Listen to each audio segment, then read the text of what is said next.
వారిని కొనుగొని నీవు దేవుని కుమారుని విశ్వాసమిస్తున్నావా అని అడిగాను.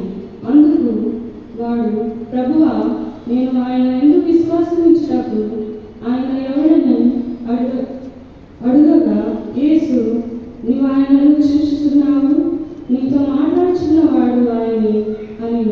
అంతటా వాడు, ప్రభువా, నీవు విశ్వాసమిస్తున్నానని చెప్పి ఆయనకు మొక్కెను. అప్పుడు యేసు, చూడని వారు చూడవలెను, చూచువారు గుడ్డివారు కావలెను అను తీర్పు నిమిత్తము నేను ఈ లోకంలోకి వచ్చిందని చెప్పాను.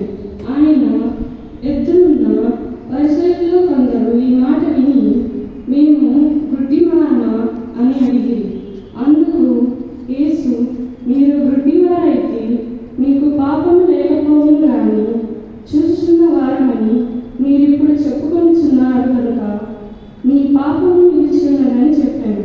దేవుడి పరిశుద్ధ వాక్యం.